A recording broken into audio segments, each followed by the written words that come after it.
भगवान हरि विष्णु को प्रसन्न करने के लिए हम सभी को एकादशी का व्रत पालन करना चाहिए, क्योंकि ये व्रत व्यक्ति को अपनी इच्छाओं के अनुसार फल पूर्ति देता है। इसीलिए एकादशी का व्रत सारे व्रतों में से सर्वोत्तम माना गया है। आइए जानते हैं इस बार का एकादशी के व्रत कथा के बारे में। इस बार का एकादशी यानी कार्तिक मास के कृष्ण पक्ष की एकादशी का नाम है रमा एकादशी। एक बार युधिष्ठिर महाराज श्री कृष्ण भगवान को पूछते हैं, कार्तिक मास के इस एकादशी का नाम क्या है, इसके व्रत के पालन के बारे में बताएं। श्री कृष्ण कहते हैं, इस एकादशी का नाम है रमा एकादशी। बहुत समय पहले मुचुकंद नामक एक राजा हुआ करता था। बड़े बड़े देवताओं के साथ यानी इंद्र, वरुण, चंद्र, यमराज इत्यादियों के साथ उनका उनके मित्र थे। और राजा मुचुकानंद अत्यंत धार्मिक, धर्मपरायण, निष्ठावान थे। धार्मिक इस राजा के राज्य के चारों ओर सुख और समृद्धि ही था। उनकी एक पुत्री थी चंद्रभागा, जो कि एक पवित्र नदी थी। मुचुकंद ने अपने पुत्री के विवाह राजा चंद्रसेन के पुत्र शोभना से कर दिया। और एक बार दशमी के दिन शोभना अपने ससुर मुचुकंद के वहाँ आया।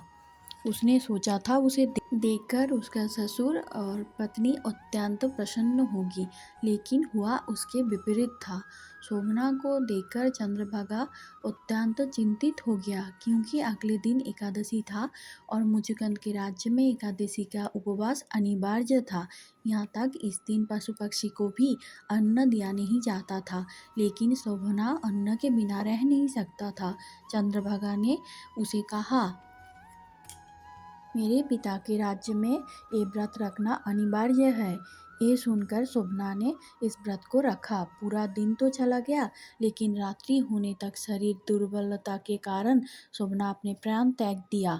जब राजा को इस बारे में पता चला, उन्होंने राजकुमार शोभना का अंतिम संस्कार कर दिया, लेकिन अपने पुत्री को उस अंतिम संस्कार में सम्मिलित होने नहीं दिया। अपने पति के जाने के बाद राजा मुचुकंद के कन्या अपने सारी पवित्रता रखते हुए पिता के घर में ही रहने लगी। दूसरी तरफ राजकुमार शोभना के मृत्यु हुआ था एकादशी व्रत पालन करते हुए। इसीलिए अगले जन्म में मंदिराचल पर्वत की चोटियों का शासक बना शोभना।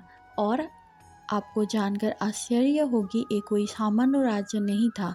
देवनगरी इंद्र की राज्य के समान राज्य था, और उसके सिंहासन में बैठा हुआ शोभना को देख के लग रहा था जैसे कि देवराज इंद्र बैठे हुए हैं। एक दिन राजा मुचुकंद के राज्य सभा से एक ब्राह्मण शोभना के राज्य में गया और देखते ही उसे पहचान गया। शोभना भी उसे देख के पहचान गया। तब शोभना ने कहा, क्योंकि मैंने रमा एकादशी का व्रत पालन किया था लेकिन निष्ठापूर्वक नहीं किया था, इसीलिए मुझे राज्य तो मिला है, लेकिन ये राज्य स्थायी नहीं है। ये स्थायी हो सकता है अगर मेरी पत्नी चाहे तो। ये बात सुनकर वो ब्राह्मण जल्दी से राजा मुचुकंद के राज्य में फिर लौट आए और चंद्रभागा को लेकर फिर उसके पति के राज्य में गया। चंद्रभागा ऋषि वामदेव की वरदान प्राप्त थी, इसीलिए उसे और भी बहुत सारे एकादशी व्रत का फल मिला था। चंद्रभागा उसके सारे एकादशी का फल अपने पति को अर्पित कर दिया, जिससे उसका पति का राज्य स्थायी और समृद्धिशाली हो गया। यहीं पे होता है रमा एकादशी व्रत कथा की समापन। श्री कृष्ण भगवान कहते हैं, जो भी इस एकादशी के व्रत कथा के बारे में भी सुनता है, उसके सारे पाप मुक्त हो जाता है। राधे राधे।